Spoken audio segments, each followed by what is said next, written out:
যত দ্রুত দেরিতে নির্বাচন হবে তত ফ্যাসিবাদী শক্তি মাথা চালাবে। তার এই কথা আজকে সত্য প্রমাণিত হয়েছে।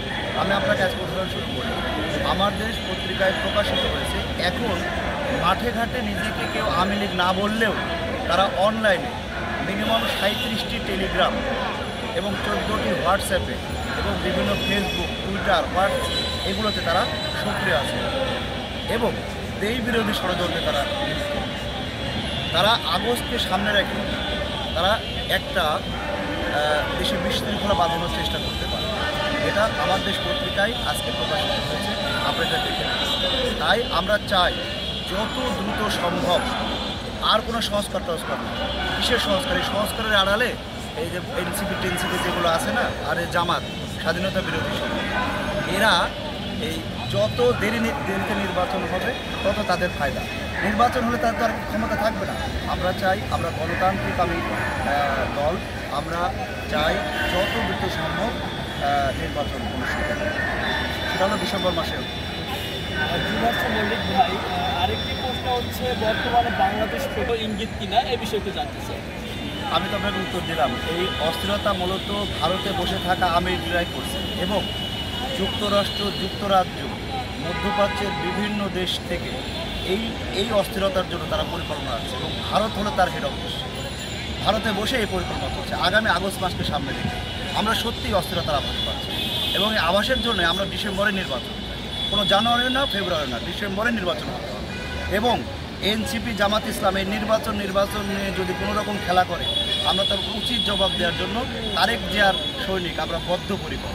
আমরা যে কোনো পদক্ষেপ নিতে, তারেক রহমান যদি বলে আজকে যে এখনই ধরতে হবে, আমরা এখনই ধরব। কিন্তু আমরা চাই দেশে শান্তি রক্ষা করে একটা নির্বাচন। আরেকটি প্রশ্ন আপনার কাছে, সেটা হচ্ছে বাংলাদেশের চলমান রাজনীতি বিষয়। আমাদের রাজনৈতিক অভিভাবক, বিএনপির চেয়ারপারসন উপদেষ্টা জনাব হাবিবুর রহমান হাবিব ভাই আজকে জাতীয়তাবাদী গণতন্ত্র পরিষদে একটা উদাহরণ দিয়েছে। দেখেন, এই নির্বাচন দেরি হলে এনসিপির কী লাভ? এনসিপির লাভ হচ্ছে তারা যে সরকারের মদদে বিভিন্ন জায়গায় সারা বাংলাদেশে প্রোগ্রাম করে বেড়াচ্ছে, এই সুযোগ তারা পাবে না। জামাত বিভিন্ন জায়গায় যে তদবির বাণিজ্য করে বেড়াচ্ছে, কমিশন খেয়ে বেড়াচ্ছে, এই সুযোগ তারা পাবে না। এই জন্যই জামাত এবং এনসিপি এবং স্বাধীনতা বিরোধী শক্তি যারা আছে তারাই এই নির্বাচন পেছাতে চাচ্ছে। কিন্তু আমরা যারা বিএনপি করি, জাতীয়তাবাদী আদর্শে বিশ্বাসী, শহীদ রাষ্ট্রপতি জিয়াউর রহমানের আদর্শের সৈনিক, আমরা চাই গণতন্ত্র ফিরে আনার জন্য যত দ্রুত সম্ভব নির্বাচন।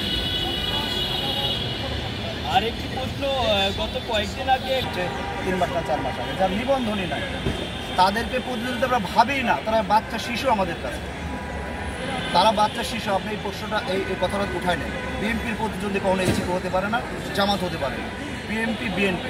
বিএনপি শহীদ রাষ্ট্রপতি জিয়াউর রহমানের আদর্শে গড়া একটি দল, যিনি 3.5 বছরের শাসন আমলে এই দেশকে তলাবিহীন ঝুড়ি থেকে উন্নত স্বর্ণশী করে নিয়ে গেছে।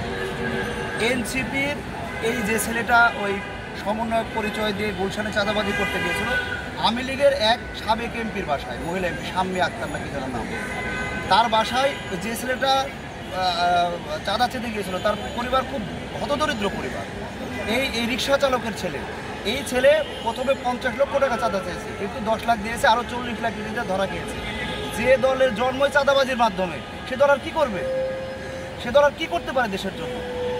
তাই যত দ্রুত সম্ভব এনসিপি, এই জামাত, স্বাধীনতা বিরোধী শক্তি, এদেরকে মাথা চালাতে না দিয়ে আমরা যারা গণতান্ত্রিক দল, মোট কথা বিএনপি, আমরা চাই সুন্দর নির্বাচনের মাধ্যমে এই দেশের অস্থিতিশীলতা দূর করি।